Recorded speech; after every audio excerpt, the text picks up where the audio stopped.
تكملة للبيدياتريك اند يونيتال ميكانيكال فنتيليشن والبلمونري ميكانيكس. هنتكلم النهاردة عن الريزيستنس والتايم كونستانس. ده اللي هو الجزء الرابع في الميكانيكال فنتيليشن، وده عشان زملائنا اللي داخلين امتحان. هنبتدي نتكلم عن الريزيستنس. في الاول هنفكركم بالكومبلاينس اللي احنا اتكلمنا عليها المره اللي فاتت. زي ما احنا قلنا الكومبلاينس هي الاستيسابيليتي او الديستنسابيليتي اوف ذا لانج، وقلناها لو عايزين نترجمها بالمعادلات اللي هي قلنا اللي تشينج في الفوليوم على اللي تشينج في البريشر. وقلنا ان الكومبلاينس عكس البريشر، كل ما زاد البريشر قلت الكومبلاينس، وكل ما زادت الكومبلاينس كل ما قل البريشر. واتكلمنا عن المره اللي فاتت قلنا في الداينامكس كومبلاينس وفي اللي هي الستاتيك كومبلاينس. النقطة الثانية هنتكلم عنها اللي هي ايه، ودي الموست امبورتنت براكتيكال بوينت اللي هتهمنا في شغلنا في الان اي سي يو وتهمك في كل امتحان بيجيلك، اللي هي اللي بيسموها الاوبتيمال بيب. الاوبتيمال بيب زي ما انت عارف كده الكيرف اللي انا جايبه لك ده اللي بيسموه الفوليوم بريشر كيرف او بيسموه السلوبينج كيرف، وده من ضمن الكيرفات المهمه جدا جدا اللي بتتسال عنها في كل امتحان. في عندك اللي هي الاكسبيراتوري لوب، الانسبيراتوري لوب اللي هو بالاصفر، والاحمر اللي هو الاكسبيراتوري لوب. اللي هيهمك اللي هي النقطه الكومبلاينس اللي هي اللي تشينج في الفوليوم والتشينج في البريشر. اللي هيهمك فيها موضوع الاوبتيمال بيب. زي ما احنا قلنا الاوبتيمال بيب ان انت بتيجي على الفنتليتور وتخش على السبيشال مانوفر وتخش تعمل انسبيراتوري هولد او انسبيراتوري بوز او انهاليشن هولد وتضغط عليها. الجهاز بيسمح لك ل3 ل5 ثواني، وتبتدي تشوف البلاتو بريشر وتشوف اللي حصل. انت دلوقتي حبست الهواء جوه الالفولاي مع الاند، يعني انت خلاص ابسنت اير فلو، وبدلوقتي انت بتحسب البريشر اللي محبوس جوه الالفولاي اللي هو بيسموه الاكيوريت بريشر او بيسموه البريشر الحقيقي اللي بينفخ الرئه، وتحسبه. في العاده احنا قلنا البلاتو بريشر اللي جوه الالفولاي ده ما بيزيدش عن 30. طيب النقطه اللي بعديها بقى، انت بعد ما انت عملت الاسبيراتور هولد تطلع على البيب، تمسك البيب، ارفع البيب. انت كنت حاطه على 5 مثلا، حاطه على 6، ارفع البيب وابتدي شوف الستاتيك كومبلاينس اللي موجوده عندك وشوف البيب وراقب الاثنين مع بعض. هتلاقي الستاتيك امبروفد او انكريزنج في البلاتو، يعني بيزيد لك 1 أو 2، ده مش درجه، لكن انت تشوف التايدال فوليوم بتاعك. في العاده في الدريجر بتاعنا في الفوليوم مود فنتليتور هتلاقي التايدال فوليوم بتزيد، بقت 1، بقت 2، بقت 3. فانت ارفع الاول مثلا خليه 6، وبعدين ارفع خليه 8، وبعدين خليه 10، وخليه 12. لو انت بتزود عمال تزود هنا الكيرف اللي انا حاطه لك قدامك ده اللي هو البريشر فوليوم لوب، هو هيقول لك ساعتها انت واصل للاوبتيمال بيب ولا الاوفر، عامل اوفر ديستنشن ولا عامل اندر ديستنشن لللنج، وهتدخل منك في اتلكتيك تشينجز. انت رافع البيب مثلا ل8، هتشوف بقى التايدال فوليوم بتاعك اخباره ايه، مثلا بقى 1، بقى 2.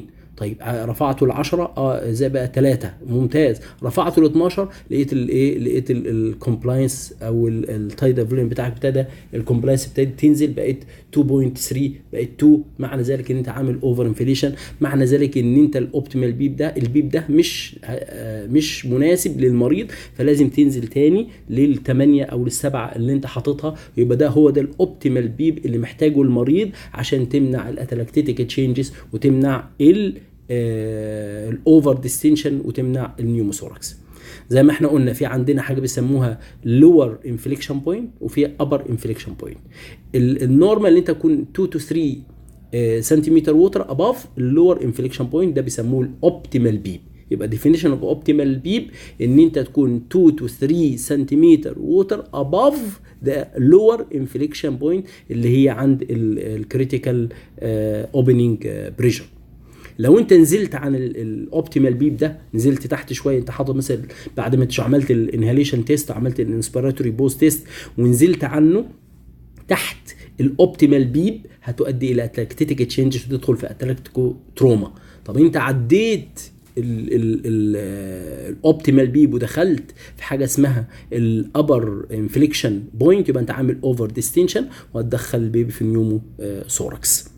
يبقى ده انا حبيت ان انا اراجعها مره تانية معاكم عشان دي مهمه جدا جدا، وانت في شغلك في الحضانه وفي شغلك في الامتحانات هيهمك النقط دي. يقول لك مثلا السؤال اللي بيتسال دايما وات از ذا اوبتيمال بيب، وازاي تعرف الاوبتيمال بيب، او هاو تو مونيتور البلمونري ميكانكس. ده كل ده هيهمك وانت قاعد جوه الوحده وحاطط ايدك على الفنتليتور، بقى انت فاهم انت بتشتغل ازاي على الفنتليتور. هنتكلم بقى على الريزيستنس. الريزيستنس لها تعريفين، لا اما تاخد التعريف من فوق لا اما تاخد التعريف من تحت. ازاي؟ يعني ايه تعريف من فوق يعني ايه تعريف من تحت؟ هقول مثلا ان هي الابيليتي اوف ذا ريسبيراتوري سيستم تو ريزيست الاير فلو. يبقى انا واخده من تحت الالفولاي والريسبيراتوري سيستم والكلام ده كله تو ريزيست الاير فلو، يبقى انا خدتها من تحت. او اخدها من فوق على الاير فلو ان هي اوبزيشنال فورس اوف ذا اير فلو تو انتر ذا لانج. يعني الهواء عايز يدخل اللنج بالعافيه، يبقى انت في اوبزيشنال فورس، يبقى الاير فلو تو انتر تو ذا لنج. او تجيبها من تحت ان اللنج بتريزيست الاير فلو انه يدخل. يبقى اما عندك تو ديفينيشن، اما تجيبه من تحت تقول الابيليتي اوف ذا ريسبيراتوري سيستم تو ريزيست الاير فلو، او تجيبها من فوق وتقول اوبزيشنال فورس اوف ذا اير فلو تو انتر، يعني اللنج. ان هنا الاير فلو بيعافر عشان يدخل اللنج، وهنا اللنج بتعافر عشان ما تدخلش الاير فلو. يبقى ده الديفينيشن اوف ذا ريزيستنس. عندك الهي هاير ريزيستنس جريتر ان ذا بريشر، كل ما زادت الريزيستنس كل ما زاد البريشر ريكواير تو درايف الجازز انتو ذا لنج. هتعتمد عليه الريزيستنس. عندك ماسوره، الماسوره هتعتمد على الاير واي دايمتر وتعتمد على اللينس. طولها كل ما زاد الطول كل ما زادت البريشر، او الدايمتر كل ما قل، عامل زي الخرطوم دايس عليه كل ما قلت الدايمترز بتاعته كل ما زاد البريشر. وفي نفس الوقت تعتمد على الجاز فلو اللي داخل جوه الماسوره دي او جوه الاير واي اللي هي الفيزيكوستي اوف ذا جاز. كل ما زادت الفيزيكوستي بتاعت الجاز كل ما زادت الايه الريزيستنس. طيب ايه تاني؟ النورمال رينج للريزيستنس او اير واي ريزيستنس. احنا عارفين النورمال رينج 25 to 50 سنتيمتر ووتر بالليتر بير سكند. فاكرين انتوا الكومبلاينس كنا الوحده اللي بنقيس بيها اللي احنا قلنا طالما كومبلاينس يعني فوليوم يبقى لتر بير سنتيمتر ووتر.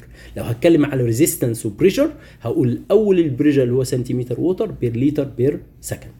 يبقى ده بالنسبه للنورمال رينج. طب انت لو حاطط تيوب يبقى النورمال رينج هيزيد لان انت حاطط الريزيستنس زادت، هتبقى الضعف. لو هو بيبي نورمال لانج 25 to 50 سنتيمتر ووتر بير لتر بير سكند. طبعا لو حاطط تيوب الضعف بقى ال 25 دي هتبقى 50 وال 50 هتبقى 100، يبقى هنا من 50 ل 100 او 50 to 100 سنتيمتر ووتر بالليتر بير سكند.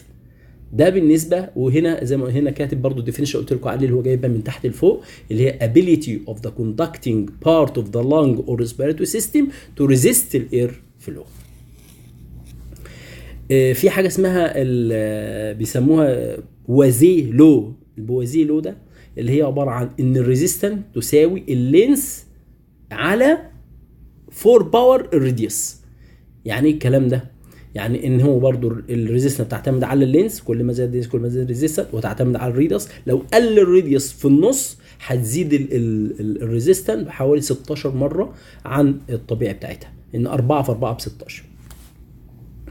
النقطه الثانيه ايه انواع الريزيستنس اللي نعرفها؟ في عندنا لامينر فلو وفي عندنا توربولنت فلو. ازاي اعرفهم؟ اللامينر هو ماشي مستقيم، ده لما يكون عندك شورت اير واي فبالتالي الناس هتمشي منتظمه. لما توسع الطريق هتلاقيهم عمالين يدقلجوا كده زي اللي بيسموه التوربولنت. كل ما زاد السايز بتاع الاير فلو كل ما زادت التوربولنت. يبقى ده انواع التايب اوف اير واي ريزيستنس. الاير واي ريزيستنس زي ما احنا عارفين دايركتلي بروبورشن مع اللينس. طيب ومع الفيزيكوستي. بريشر required to drive 1 liter per minute of the gas flow into the lung. في ديفينيشن تاني قال لك ان هو الريزيستنس هي البريشر اللي محتاجه انت او required to drive 1 liter per minute of the gas into the lung. نرجع تاني قصه ان هي هتجيبه من فوق ولا تجيبه من تحت. يبقى هي الاوبزيشنال فورس of the air flow into the lung، او ان انت الابيليتي of the respiratory system to resist the air flow. الاثنين بيؤدي الى نفس المعنى. نرجع بقى ده اللي يهمنا، وده اللي هي الكلينيكال ابلكيشن او امبليكيشنز للكلام اللي احنا بنقوله. كل الكلام ده لازم نترجمه كلينيكال. لو لقينا اللينس انكريز، كل ما زاد اللينس بتاع الاير واي زي مثلا التيوب ولا فيؤدي الى ان الريزيستنت هتزيد. زي ما انت حاطط التيوب الاي تي دي تيوب طويله، يبقى عن طريق ليه انت مطولها بقى، حاطط سنسور، حاطط كابنوجرافي وات ايفر اللي حاطه. فانت عشان اقلل الريزيستنس دي لازم اعمل تريم الاي تي تي تيوب تو 2.5 سنتيمتر اوتسايد ذا ابر ليب. يعني ممكن تقص التيوب دي شويه تقلل الديد سبيس. تقلل الديد سبيس يبقى انت هتقلل البريشر، الكلام ده كله هتزود الاريا للجاز اكستشينج. الديد سبيس هي الاريا اللي ما بتستخدمش في الاكستشينج. طيب اللي بعد كده في عندك الكلينيكال امبليكيشنز اللي هي الاير واي دايمتر. كل ما صغر الاير واي دايمتر كل ما زادت الريزيستنس. large change in resistance يعني small decrease in air way diameter cause large change in the resistance.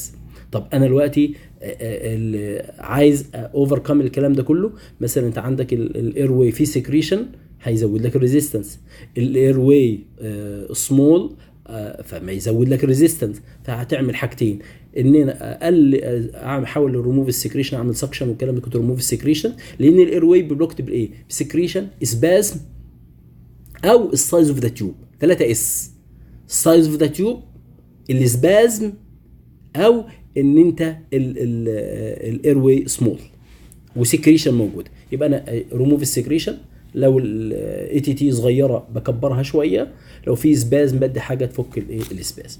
higher air flow increase the resistance.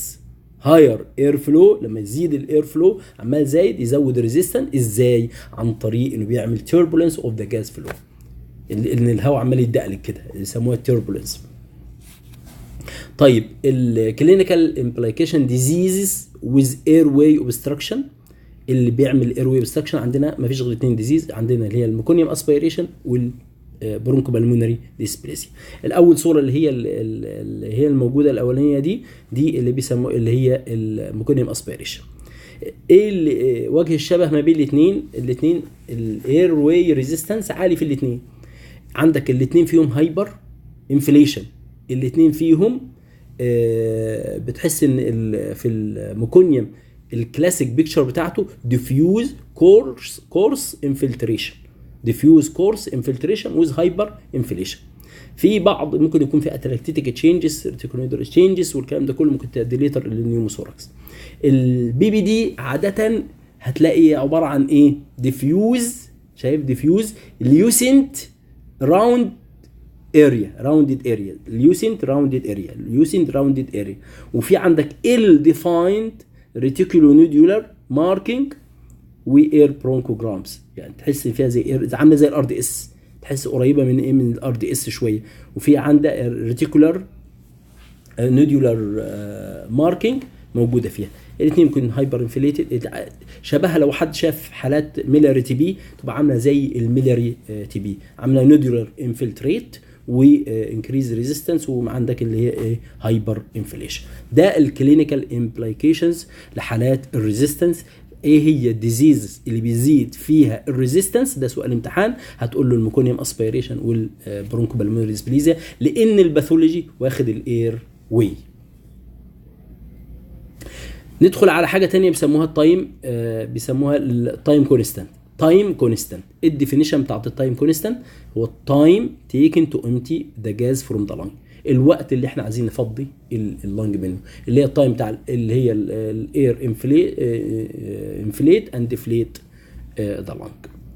يبقى هو التايم نيدد تو امتي ذا لانج، الوقت اللي احنا محتاجينه عشان نفضي اللانج. طيب ده بيسموه التايم كونستانت. زي ما انتم شايفين كده انا عامل زي علامه الاكس راي اللي هي سي اللي هي كومبلاينس تايمز اللي هي الريزيستنس، عامل زي كانك كنت بتطلب اكس راي. يبقى انت عشان ما تنساهاش تايم كونستانس هي الاكس راي اللي هي، شوف الاكس راي سي الكومبلاينس تايمز الار اللي هي ريزيستنس اللي هي ده بيسموه التايم كونستانت. عاده بياخد كام وقت عشان تفرغ اللنج من الهواء اللي فيها؟ بتاخد من 3 to 5 تايمز كونستانت تو كومبليتلي امتي ذا لنج. التايم كونستانت احنا قلنا يساوي الكومبلاينس تايمز الايه الريزيستنس. الدايجرام ده هيديك فكره عن الامتي اوف ذا لنج. اللنج عايزه تفضي، فاحنا قلنا محتاجه 3 to 5 تايمز عشان تفضي كل الهواء اللي فيها. فانت الفيرست ال1 تايم كونستانت بيخرج حوالي 63% من الاير اللي جوه اللنج. طيب ال2 تايم كونستانت بيخرج حوالي 86 من الاير اللي جوه اللنج. طيب ال3 تايم كونستانت هيخرج حوالي 95% من اللي في اللنج. يبقى انت محتاج حوالي اتليست 3 تايم كونستانت عشان تخرج كل الاير من اللنج. وعاده ال1 تايم كونستانت عباره عن 0.15 اللي هي 15%. فبالتالي انت عشان تخرج محتاج 0.45 عشان ده اللي هو التوتال تايم كونستانس عشان تخرج كل الاير في اللنج. طيب التايم كونستانس احنا عارفين في انسبيراتوري واكسبيراتوري، ودايما الانسبيراتوري تايم كونستانت بيكون هاي فلو. طب الاكسبيراتوري في العاده هيكون لو فلو. التايم انسبيراتوري تايم كونستانت بيكون اكتيف، في الاكسبيراتوري بيكون باسيف. الاير واي راديوس او رادياي بيكون وايد، هناك بيكون الاير واي في الاكسبيراتوري بيكون نارو. الاير فلو انتو ذا الفولاي لاميلار، هنا بيبقى محتاج ان هو جلوتكس بارتلي كلوز. عاده بيكون الجلوتس بيكون كلوز. كلينيكال ابلكيشنز الار دي اس. لما يجي واحد يقول لك مثلا الار دي اس اخبار الكومبلاينس بتاعت الار دي اس ايه؟ لو ستيف لونج، فيش سيرفاكتنت راحت. طب الريزيستنس هو ما عندوش مشكله في الاير واي، يعني عنده مشكله في الالفولاي من تحت في اللنج، بارينكيمال ديزيز رازر ذان اير واي ديزيز. يبقى هنا بارينكيمال ديزيز او الفولار ديزيز، يبقى الكومبلاينس فيها مشكله. الاير واي ما عندوش مشكله، يبقى عنده لو كومبلاينس نورمال ريزيستنس، فبالتالي التايم كونستانس بتاعه هيكون ليس. يبقى اللو كومبلاينس ليس تايم كونستانس، اللي هو التايم ريكواير تو انفليت اللي هو انسبيرات تايم اند تايم تو ديفليت ذا لنج بيكون شورت. ده في الار دي اس. زي ما انتم عارفين الاكس راي بتاعت الار دي اس اهي، عندك اكتر ما يميزها الاير برونكوجرام، اللنج فوليوم بيكون قليل، وفي الريتيكولونيدولار ابيرنس او بيسموها الديفيوز هيزنس. لو واحد قال لك ايه الكلاسيك او الكونسيستنت اكس راي بتاعه الراديال بتاعه الار دي اس، هنقول ان هي عندك الريتيكولونيدولار ابيرنس، بتلاقي عندك اللي هي هيزي لانج، وتلاقي فيها الاير برونكوجرام، وعندك الثالثه اللي هي سمول لانج فوليوم او لو لانج فوليوم. الكلينيكال امبليكيشنز برضه بتاعت الميكونيوم اسبيريشن، احنا قلنا في الميكونيوم هي مشكلته الفولاي ولا مشكلته اير واي؟ الاثنين عنده مشكله، في الاثنين عنده مشكله في الاير واي، فبالتالي عندك ريزيستنس عالي. مشكله في الفولاي يبقى عندك الكومبلاينس بتاعه قليل، يعني واخد كل حاجه. فبالتالي انت عندك الريزيستنس عاليه، فبالتالي عندك التايم كونستانس هيكون انكريست، اللي هو التايم ريكواير تو انفليت اند اور تايم تو ديفليت اوف ذا لانج يبقى لونج، يبقى كل حاجه عاليه. يبقى الميكونيوم في طالع فوق، يبقى ريزيستنس عاليه، التايم كونستانس انكريز، عندك اللي هي التايم تو انفليت تايم تو ديفليت بيكون لونج. في نقطه مهمه جدا هنا طبعا بتهمك في الحالات بتاعه الفنتيليشن، اللي انت لو حاطط شورت اكسبيراتوري تايم هيؤدي معنى ذلك ان انت اللنج ان ادوكت لنج امتي هيؤدي الى جاز ترابنج او نيوموثوركس. يعني انت حضرتك لو ما اديتش وقت لللنج انها تفضي الهواء، او كان الاكسبيراتوري ليمب قليل، يبقى الهواء هيتجمع جوه الرئه هيؤدي الى اير ترابنج.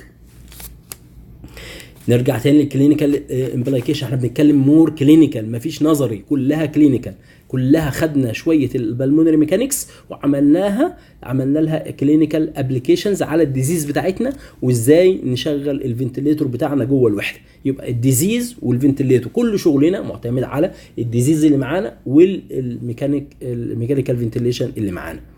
طيب لو انت عندك هايلاين ممبرين ديزيز وعندك ميكونيوم، احنا قلنا الميكونيوم اخباره ايه؟ عنده الريزيستنس عاليه وعنده الكومبلاينس نازله، صح؟ عنده الاثنين الاير واي والالفولاي. لكن في الار دي اس او الهايلاين ممبرين ديزيز عندك اللي هي بيكون الكومبلاينس هي اللي متاثره وما عندوش مشكله هو في الايرواي ولا في الريزيستنس.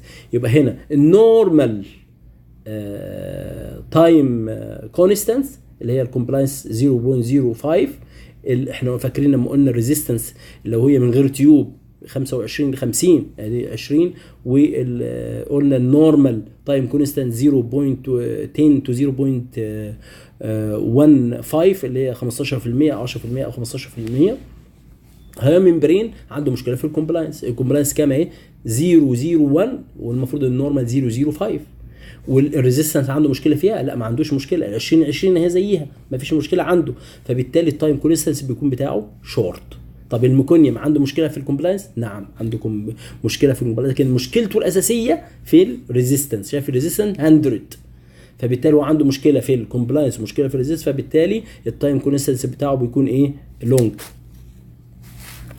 الكي بوينتس بقى، الكي بوينتس بتاعتنا اللي تهمنا، اول كي بوينتس اللي هي الاوبتيمال بيب، واتكلمنا على الاوبتيمال بيب وازاي تعرف الاوبتيمال بيب عن طريق خش على الفنتليتور، خش على السبيشال مانوفر، تاني بنعيدها تاني، خش على انهاليشن هولد، خش على الانسبيراتوري بوز، دوس عليها هيديك فرصه من 3 to 5 سكند على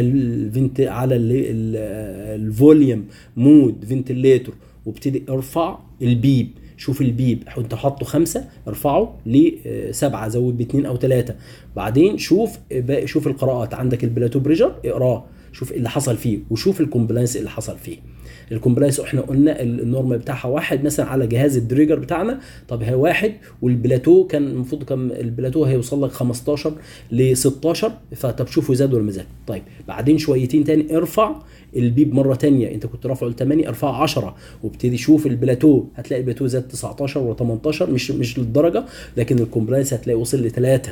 ارجع ارفع تاني البيب ارفعه 12، هتبص هتلاقي الكومبلاينس وصل نزل من 3 هوب بقى 2.7 هوب نزل بقى 1.8 لازم. معنى ذلك ان انت البيب ده مش كويس للبيب ده، يبقى انت ما وصلتش للاوبتيمال بيب، ترجع تنزلها على ال8، يبقى ده الاوبتيمال بيب اللي كان يحتاجه المريض، مش ال5 اللي انت كنت حاططها ولا ال12 اللي انت رفعتها. زي ما احنا قلنا الاوبتيمال بيب الديفينيشن بتاعه اللي هو 2 and 3 above the lower inflection point على الكيرف اللي احنا شفناه اللي هو الكريتيكال اوبننج بريشر. وقلنا ان الاوبتيمال بيب لو انت ما وصلتش للاوبتيمال بيب هتدخل في الاوتو بيب والادفيرت بيب والانترنسيك بيب والاشياء دي كلها، وهندخل في اير ترابنج والمشكله دي كلها. الكلينيكال ابلكيشن اوف ذا بالمونري ميكانكس اتكلمنا على الار دي اس، واتكلمنا على الميكونيوم وعلى البرونكو بالمونري ديسبليزيا، وقلنا الار دي اس بيكون عنده شورت انسبيراتوري شورت تايم كونستانت، لكن الميكونيوم بيكون عنده لونج تايم كونستانس. النقطة اللي تهمنا برضو الشورت اكسبيراتوري تايم ليد تو ايرليك، حطها في دماغك. اذا قللت الاكسبيراتوري تايم يبقى انت على حساب الانسبيراتوري تايم، يبقى الهواء اللي داخل اكتر من اللي خارج، هتعمل اير ترابنج. واكتر امثله للكلام ده زي الميكونيوم بيدخل في اير ترابنج. ده بالنسبه للكي بوينتس بتاعتنا. يبقى احنا خلصنا كده البلمونري ميكانيكس كلها اللي هي الكومبلاينس والريزيستنس والتايم كونستانس، وقلنا الكلينيكال ابلكيشنز بتاعتها اللي بتهمك في الامتحان واللي بتهمك داخل الوحده. ان شاء الله بحاول نحضر حاجه تانية للامتحان، وربنا ينجحكم وينجح كل طلابنا وكل زملائنا اللي داخلين الامتحان. مع السلامه.